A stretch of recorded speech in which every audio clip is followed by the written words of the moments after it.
Hari ini ngobrol bersama Andin. Terima kasih udah mampir. Sama-sama. Akhirnya main kesini juga. Akhirnya main kesini, seneng banget. Iya nih, maaf agak serak nih gue habis main padel. Gue pikir abis nyanyi. Bukan abis sinkro kemarin terus lo. Enggak. Karena di padel itu ininya teriak-teriak ya? Teriak-teriak karena suaranya rame. Cuman gue mau mengawali dengan berterima kasih dulu sama lo. Gue belum pernah secara langsung kayaknya. Kenapa? Karena di satu masa di tahun 2005 gue adalah seorang calon penulis yang ngeprint naskah gue. Terus gue butuh blurb, tau gak di depan yang kata-kata ini, kata-kata dari artis-artis terkenal. Untuk ini buku lucu banget apa segala macam. Terus berkat bantuan satu orang naskah itu nyampe ke lu. Dan lo ngasih blurb di buku gue Kambing Jantan judulnya. Gue inget lagi. Padahal gue bukan siapa-siapa sih. Maksudnya lo emang sering dapet hal serandom itu. Lo bahkan gak tahu kan gue siapa ini ngapain ya kan. Kok bisa sih lo mau? Gue gak ngerti deh. Tunggu, tapi lo boleh ingetin gue gak siapa yang waktu itu ngasih ke gue? Iya ada seseorang. Teman kita ya. Iya, by heart aja sih kalau menurut gue. Iya karena kenal orangnya juga kali ya. Satu, terus menurut gue kayaknya pasti bukan kebetulan itu buku bisa nyampe ke gue gitu. Maksudnya kan gue juga gak tiap hari dapat ada naskah 10 buku gitu kan, enggak juga gitu sebenarnya. Jadi ya kalau itu bukan kebetulan bisa nyampe ke gue ya pasti ada reasonnya lah ya. Iya. Karena gak semua naskah lo baca dan lo kasih tanggapan kan. Nggak juga kok. Biasanya yang nyampe ke gue walaupun serandom apapun, gue percaya kalau biasanya sih kalau udah nyampe ya pasti akan gue kasih tanggapan atau blurb atau yang lainnya sih. Gue tuh kaget banget tau itu. Jadi, ya ampun, masa kaget? Kenapa kaget? Ya karena mau. Dan ada banyak nama kan di buku gue yang pertama itu. Terus salah satunya lo gue kayak ya. Karena kan lo di UI juga kan pada saat betul. itu kan. Komunikasi ya waktu itu ya? Komunikasi. Nah gue ngelihat lo pertama itu dari lo umur 14 ya. Di TV kalau nggak salah. Okay. Gemes banget. Siapa tahu kan kayak di sekolah mana gitu. Oh iya. Karena angkatan kita kayak sama ya? Sama, kan gue di 2003? Iya 2003. Oh ya, kita satu angkatan berarti. Nah pertama kali ngelihat di TV, itu awal banget memang mau jadi penyanyi atau gimana sih? Emang itu awal debut jadi penyanyi. Emang jadi, pengen berarti?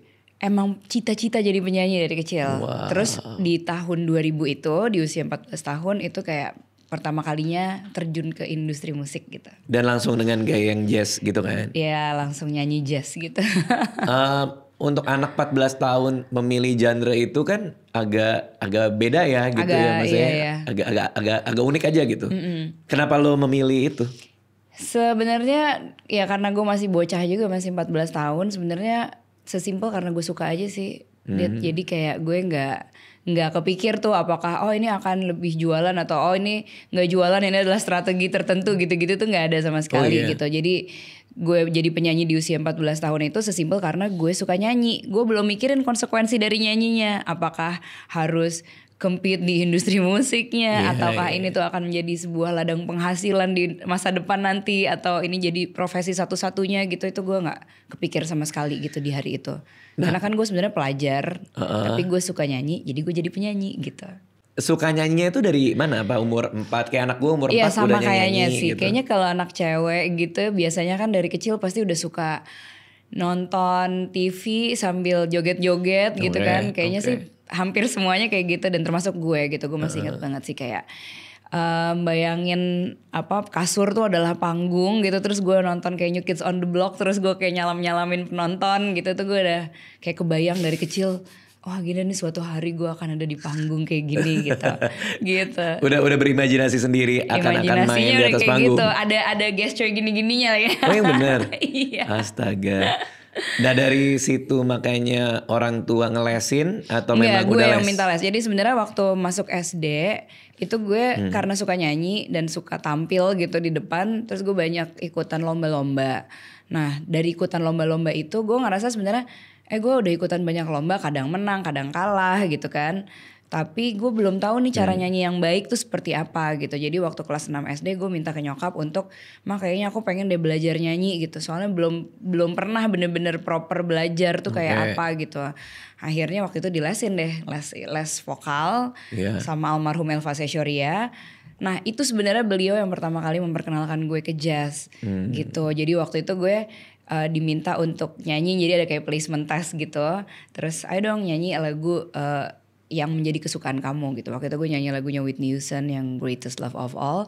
Terus beliau bilang, tapi kayaknya dengan timbre suara kamu cocoknya nyanyi lagu kayak gini deh gitu. Nah waktu itu dia ngasih satu repertoar lagu jazz tuh.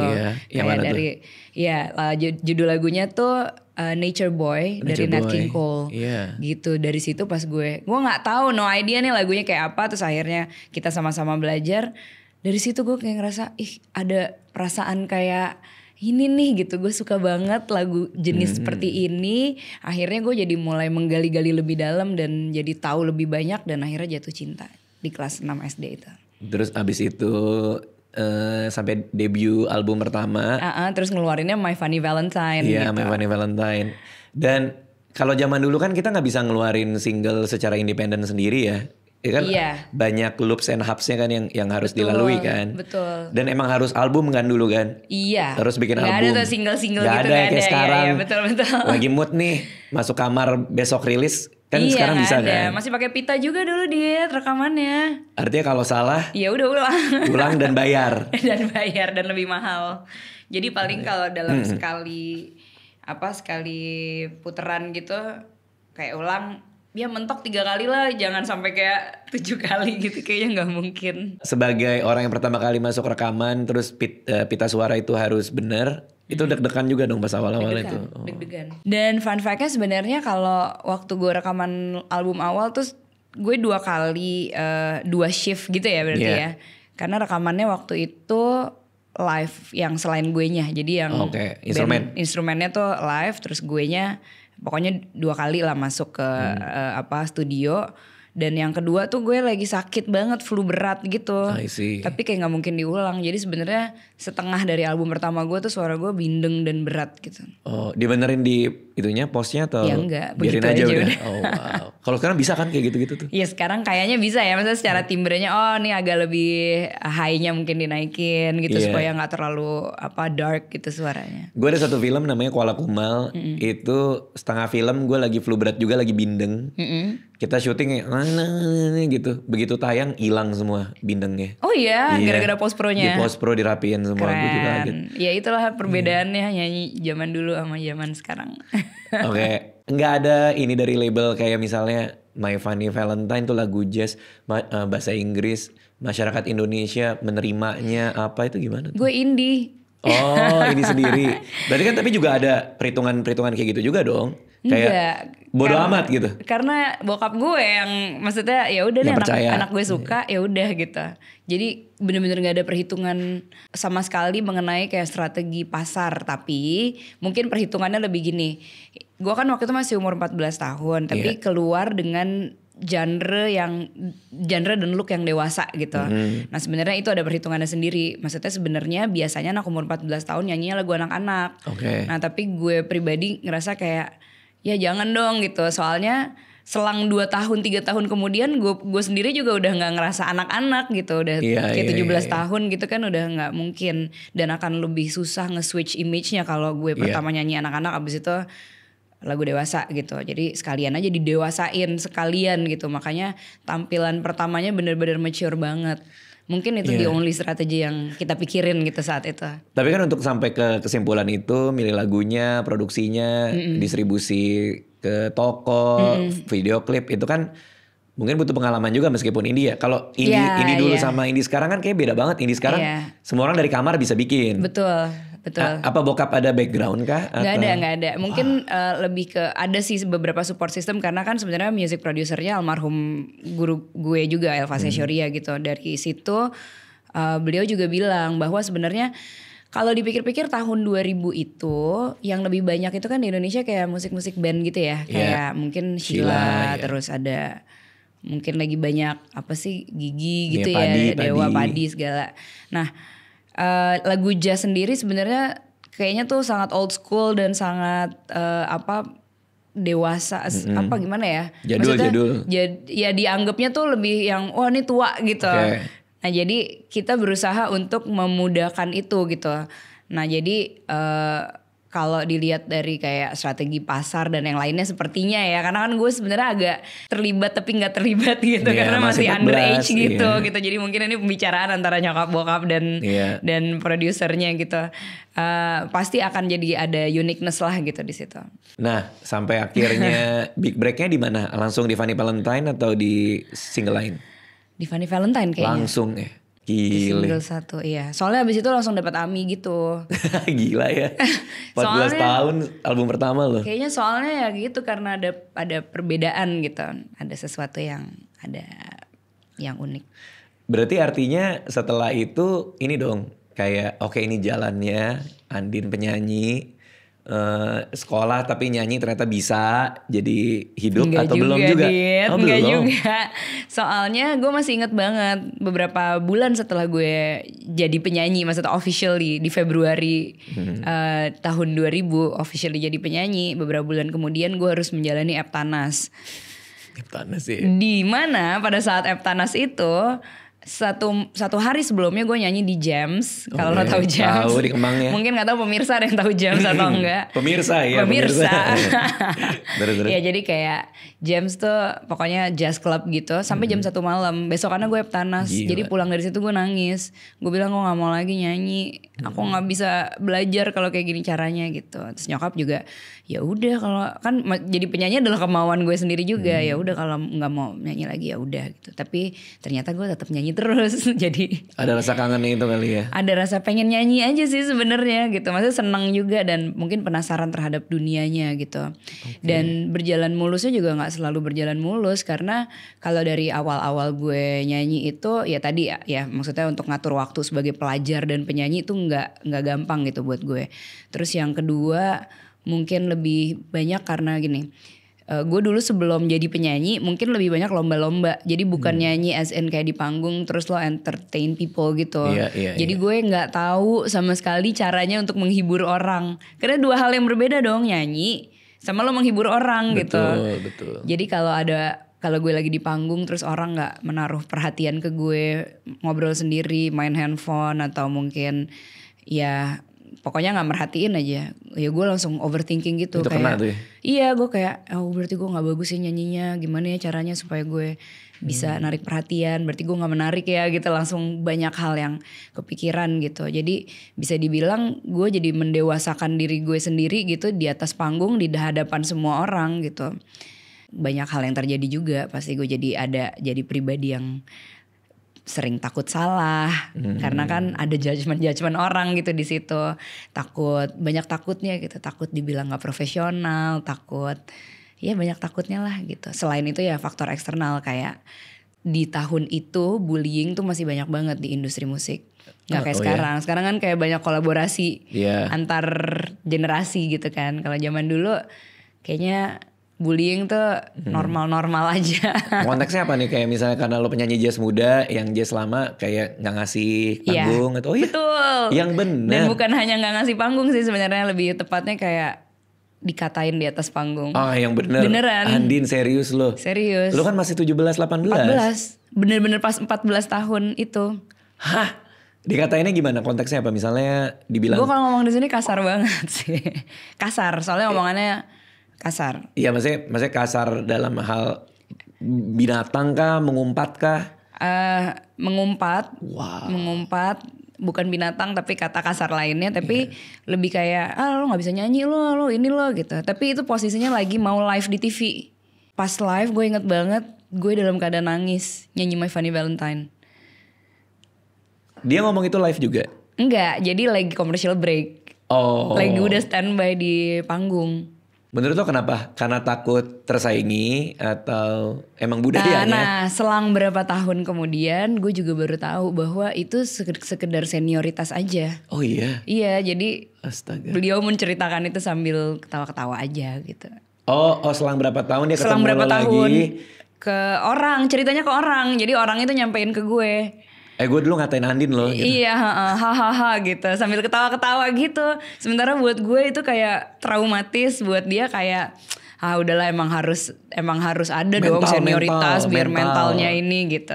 Wah, tapi 14 tahun kayak nggak fair sih. Iya, gue sendiri waktu itu ya nelfon nelfon guru gue almarhum nangis gitu, kayak nggak bisa kayaknya nih kayak gini aku gitu. Ya beliau bilang, ini kamu baru ketemu sama satu orang, nanti kamu akan ketemu sama yang si A, si B, si C gitu, nanti berapa puluh tahun ke depan banyak lagi yang bakal kamu temuin kayak gini, yang harus kamu kuatin ya diri kamu gitu. Tapi berarti masih suka ketemu dia di industri dong? Udah jarang sekali. Oh udah jarang. Pernah awkward gak ketika ketemu lagi? Iya pernah, cuman akhirnya kan guenya sendiri juga udah memaafkan lebih dewasa juga lah ya, dan begitu tahu bahwa itu ternyata sekedar senioritas gitu, ya udah. Ya udahlah ya. Cuman mungkin secara rasa masih keinget gitu, kayak dulu tuh gue downnya kayak apa. Iya, 14 tahun mau live di TV. Iya, live. Jadi lagi comeback gitu, lo bayangin gak sih? Lagi lampunya lagi mati gitu. Habis itu ini tuh gue bercucuran air mata nyanyi My Funny Valentine. Kayaknya TV-nya nyangka gue kayak lagi menghayati lagunya gitu. Gue baru mau bilang pasti orang-orang kayak ini penyanyi terlalu menghayati, ini bagus banget. Panggil lagi dia besok. Begitu kamu lo dipanggil lagi besok, lo nyari orang itu lagi, katain gue lagi dong. Blessing in disguise. Biar gue nangis lagi boleh gak? Oke. Nah, semua pengalaman ini membuat lo jadi punya karir sepanjang 25 tahun. Sekarang mau bikin Suara Asmara ya? Suara Asmara digabung, Suara Asmara. Di Istora Senayan 15 November 2025. Nih, apa yang membuat lo memutuskan gue mau bikin konser deh 25 tahun ini? Itu lebih ke apa tuh? Sebenarnya cita-cita untuk bikin konser di 25 tahun tuh udah lama banget. Maksudnya dulu gue memang pernah bikin konser di 15 tahun berkarya di tahun 2015. Terus ya waktu itu 2020 mestinya juga bikin konser, akhirnya jadi virtual karena pandemi. Pandemi. Cuman dari dulu banget ngerasa gini, kayaknya nanti usia karir 25 tahun tuh kayaknya pas banget pas gue lagi usia 40 tahun gitu. Secara kedewasaan dalam bermusik, mungkin dengan pencapaian yang ada dan kedewasaan dalam hidup gue itu kayaknya usia yang pas untuk gue bikin konser gitu. Jadi ya setiap orang kan punya rancangan milestone dalam hidupnya dia gitu. Ada yang ulang tahun ke-17 pengen dirayain gitu. Nah ini gue pengen ngerayain si ulang tahun ke-25 dalam karir gue. Gitu. Dan salah satunya juga karena gue bersyukur sekali dalam beberapa tahun ini gue kayak banyak ngelihat ke belakang gitu ya. Sebagai penyanyi, khususnya penyanyi perempuan gitu. Mungkin yang mengawali karir barengan sama gue dulu, kehitung jari gitu siapa yang masih bisa bukan hanya sekedar bertahan, mungkin masih bisa punya kesempatan untuk leluasa berkarya gitu loh. Kayak masih pengen explore berbagai jenis musik, kolaborasi dengan banyak musisi yang ada gitu. Jadi ya itulah, gue bersyukur akan itu gitu. Berarti memang dari yang 15 tahun udah pernah bikin, sekarang yang 25. Iya. Perbedaannya apa? Apa yang mau lo bawa? Aduh beda banget, sumpah. Lo kosongin waktu ya 15 November. Sabtu bukan? Hari Sabtu? Hari Sabtu. Ya gue show kalau Sabtu. Oh iya ya. Terus gimana aja? Apa bedanya? Dulu di 15 tahun berkarya mungkin gue juga karena belum pernah bikin konser sama sekali. Pasti gue lebih banyak ya terserah deh, ininya nanti diatur aja gitu. Pokoknya sama yang IO-nya, sama promotor gitu. Promotor. Misalnya gue pengen A, B, C, cuman nanti dilihat aja bagusnya gimana gitu. Tapi kalau ini kali ini kayaknya involvement gue besar sekali di dalam konser ini yang gitu. As if ini tuh kayak hajatan gitu loh, ngerti gak sih? Kayak semuanya tuh udah kebayang. Gue pengen specifically misalnya kayak panggungnya gini, kepengen nuansanya begini, konsepnya begini gitu. Kenapa yang ini menjadi lebih personal dibanding 15? Karena udah semakin tahu kali ya, semakin tahu warnanya seperti apa, semakin tahu apa yang bisa disajikan. Jadi gue kayak semakin tahu apa yang pengen dipresentasikan gitu. Dan in terms of musik juga menurut gue kayaknya ada perasaan gini loh, dia ini kan 25 tahun, usia 40 tahun. Ini tuh kayak once in a lifetime gitu loh. Gue gak tahu nih, mungkin konser gak mungkin 25 tahun berikutnya lagi kayak udah usia gue udah berapa gitu. Ya mungkin aja, cuman bentuk konsernya tidak akan seperti ini gitu yang gue bayangin. Dan mungkin nanti kalaupun misalnya 10 tahun lagi gue bikin konser, bentuknya tuh gak akan bisa seperti sekarang ini. Jadi gue sekarang kayak ngedeliver message yang sekiranya tuh gue masih mampu dan gue masih keren-keren aja gitu untuk bawain konsep yang seperti ini, dan gue masih bisa beride liar, masih pantas Jadi kenapa enggak gitu. Setelah 40 apa yang berubah di pola pikir lo, cara ngejalanin hidup itu gimana? Lo ngeliat life after 40? Kalau lo gimana? Kalau gue ya, Iya. kalau gue banyak soal kesehatan. Kalau Oke. gue badan gak kayak dulu, dan itu kadang bikin sedih. Oke. Karena gue ngerasa, lu tuh dulu mampu untuk ini. Sekarang lu gak bisa, ke diri gue, ke badan gue. Lebih ke situ kalau gue. Sehingga ada banyak cara yang gue lakuin supaya hidup lebih panjang, ketemu anak-anak lebih panjang. Karena gue tahu ada hal-hal yang udah gue gak bisa lakuin. Contoh gue show dulu bisa Sabtu Minggu 2 show stand up comedy. Sekarang Sabtu 2 show aja udah capek banget. Jadi Minggu udah gak pernah lagi gue lakuin. Oke. Jadi gue ngerasa ada satu hal, opportunity, kebiasaan yang sudah hilang. Hanya karena badan ini memang udah gak bisa. Ya. Baca ini udah burem. Font gue diledek-ledekin sama mereka semua karena kegedean. Serius seberapa gede sih? Seberapa gede font gue ya? Belum pernah tahu kan seberapa gede fontnya Raditya Dika. Iya gede loh. Oke, sama-sama padahal umur kita ya. Lo gak segede itu ya? Gue masih bisa baca tuh ini loh. Iya, sama Anissa. Kan dengan mata plus itu kan berarti pertanda bahwa lensa mata aja udah give up. Iya betul. Karena dia udah gak bisa fokus kan, makanya jadi plus. Itu yang paling kena di gue, bahwa it's not like yesterday si vessel ini, si tubuh ini. Itu sih sehingga banyak kegelisahan gue soal gue pengen ngeliat anak gue lebih lama lah apa segala macam. Karena kan di grading ya. Iya. Kalau lo gimana? Kalau gue pribadi kalau secara gue sebagai secara mental gue ngerasanya sih lebih ajak karena kalau dibandingin berapa puluh tahun yang lalu atau beberapa tahun yang lalu lah gitu, gue tuh tipikal orang yang sulit sekali untuk mengambil keputusan. Terus gue juga agak sulit untuk mengemukakan maunya gue tuh apa gitu. Oke. Ya, jadi sebenarnya ada maunya, cuman sulit untuk mengemukakan gitu, sulit untuk mendelegasikan dan yang lainnya gitu. Tapi kalau sekarang sepertinya gue juga jadi lebih banyak belajar lah gitu, sehingga sekarang ya jadi lebih bisa firm dan ajak gitu untuk hal-hal yang tadinya gue ngerasa banyak goyahnya gitu. Gitu. Terus apalagi ya kalau untuk kesehatan sih sebenarnya justru gue ngerasa jauh lebih sehat dibandingin. Ya melihat di video klip perut lo serata itu sih. Mungkin gue ngerasanya mungkin ini tabungan kali ya dari karena udah menjalani sekian lama ternyata benefitnya tuh di usia 40 bisa ngerasa se-fit ini gitu. Gila sih emang lo fit banget sih. Amin. Parah sih.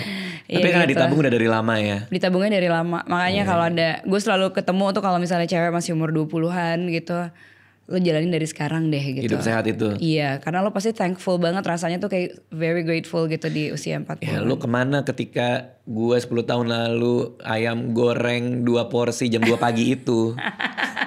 Ditambah martabak dengan butter 2 kali lipat itu. Wow, jadi sekarang udah gak pernah nyentuh lagi dong? Udah lama banget gak makan ayam goreng. Tapi to be honest ya, lo fresh banget sih. Oh serius? Maksudnya kayak secara kulit muka, terus raut, dan walaupun sekarang suaranya sedang kayak gini, tapi appearance-nya sendiri fresh. Mungkin anak urusan kali. Mungkin. Iya. Udah gak nyentuh lagi gue ayam goreng itu. Udah pas mau makan tuh rasanya kayak kok kayak gimana gitu. Iya. Lumayan udah 2 jam tadi. Enggak bercanda. Oke, terus ada Vina Panduwinata di perayaan 25 tahun. Ada Topati juga, Indra Lesmana. Yang menarik ada nama-nama yang saat masa kini nih. Ada White Chorus. Gue suka banget White Chorus. Gue suka banget White Chorus. Gue suka banget. Lo harus tahu cerita tentang White Chorus. Gimana? Di konser ini. Gimana? Jadi gue gak sempat datang kemarin ke konsernya Hindia. Terus tapi gue bener-bener karena gue FOMO banget dan kayak sebenarnya pengen banget datang, cuman ada nyanyi jadi nggak bisa gitu. Jadi gue ngeliatin terus gitu. Terus gue lihat ada si White Chorus ini. Gue sebenarnya udah dengerin mereka gitu, tapi belum lihat pas mereka live tuh seperti apa dan ternyata sepecah itu gitu ya. Terus pas gue ngeliat, gila keren banget gitu kan. Live-nya? Pas live-nya pakai headphone gitu. Kan, ya, tahu. Terus gue DM mereka. Oh iya?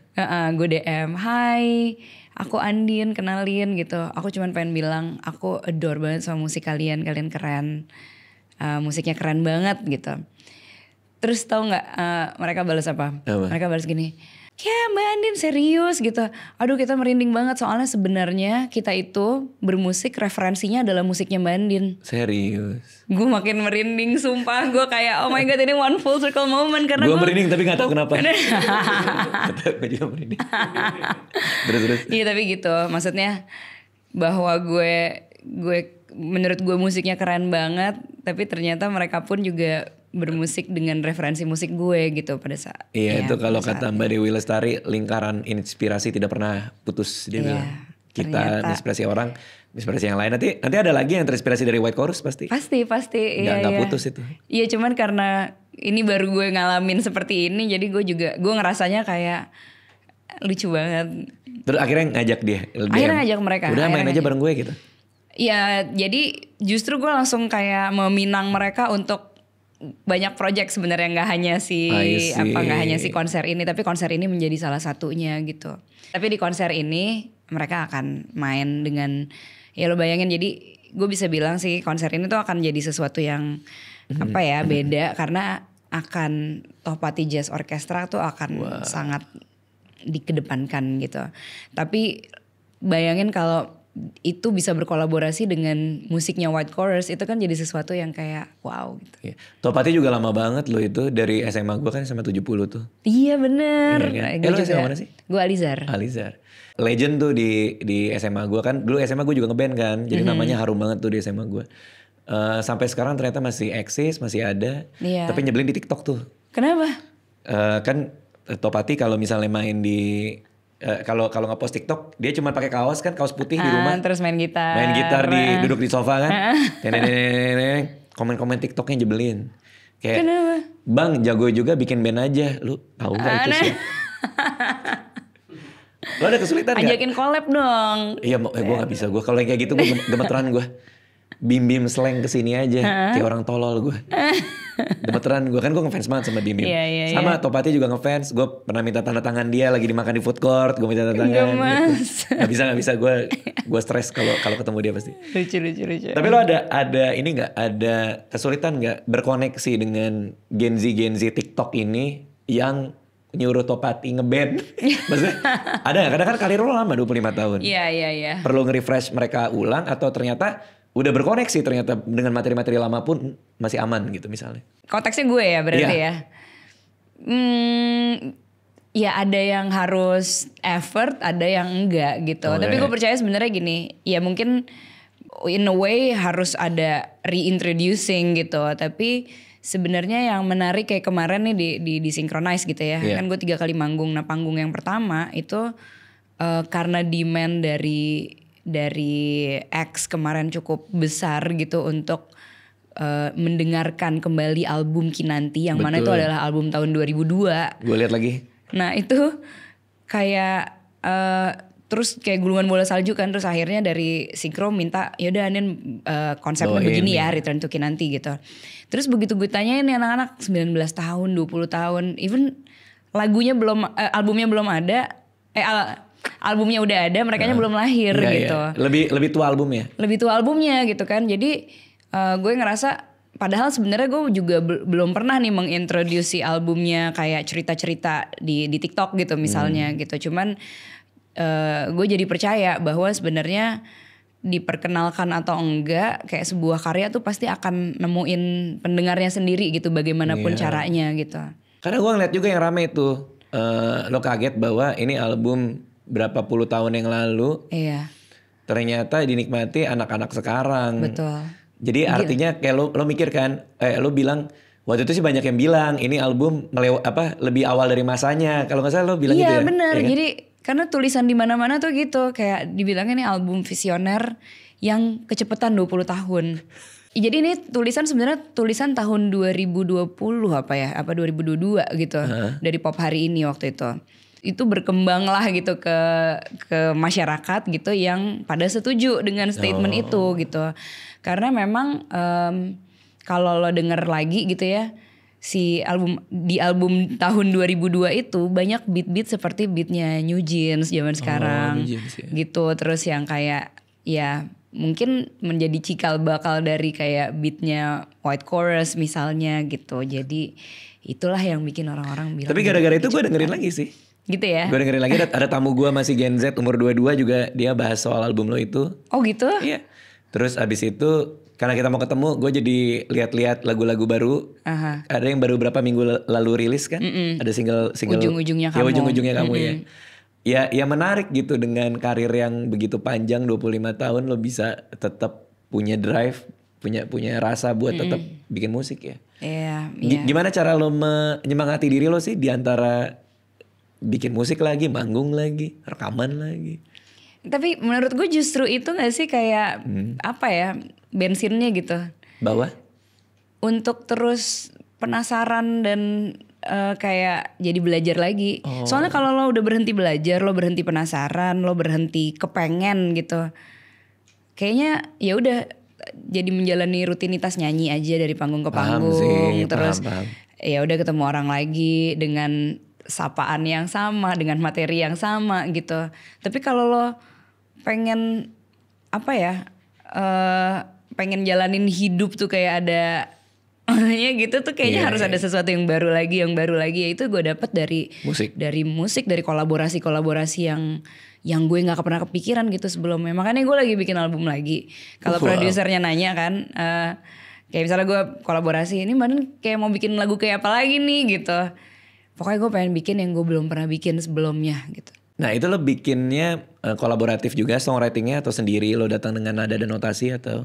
Bisa macam-macam sih, bisa gue datang dengan itu jarang, jarang. Biasanya gue kayak kemarin sama Clara Riva, gue bercerita-cerita ngobrol-ngobrol terus dia outputnya adalah lagu dari dia, kemudian baru gue brainstorm sama produser gitu. Tapi bisa juga kayak kita songwriting barengan, itu juga terjadi di album nanti gitu. Oke, 25 tahun Andin berkarya, Istora Senayan 15 November 2025. Harga tiketnya berapa? Harga tiketnya ranging dari 500.000 sampai 2,5 juta. 500.000 sampai 2,5 juta. Itu kelas-kelasnya ada tuh VIP segala macam. Iya, pokoknya ada yang standing sih cuma satu kelas, tapi yang lain kayak ada di tribun, ada di VIP, VVIP gitu. Dari jam berapa sampai jam berapa Andin? Nah jadi kalau konsernya sendiri mulainya jam 7:30. Open doornya itu tuh jam 6:30 kali ya, gue lupa. Tapi yang jelas di luar, jadi di foyer di luar area si konsernya sendiri itu nanti bakalan ada exhibition gitu, yang kerjasama kayak local artist, sustainable artist gitu. Jadi datang aja dari sore karena seru buat foto-foto dan nongkrong-nongkrong. Karena exhibitionnya seru. Lo udah deg-degan banget dong pasti atau? Sebenarnya kalau gue mikirin langsung ke hari H gue deg-degan. Jadi kemarin gue janji ke diri gue sendiri gue akan jalaninnya kayak one day at a time gitu. Jadi hari ini selesai tugas gue hari ini. Terus besok bangun gue akan menyelesaikan tugas gue hari ini gitu. Ada banyak. Tadi ada Vina Panduwinata, Topati, Indra Lesmana, Diskoria, Wijaya 80, White Chorus dan DSB. DSB ini band apa? Dan sebagainya. Andin makasih ya. Kalau ada yang mau tahu info soal konsernya bisa kemana? Kalau ada yang mau tahu info tentang konser bisa ke IG-nya. IG konsernya tuh Konser Suara Semara @konser Suara Semara. Makasih udah mampir. Thank you. Sama-sama Dik, thank you.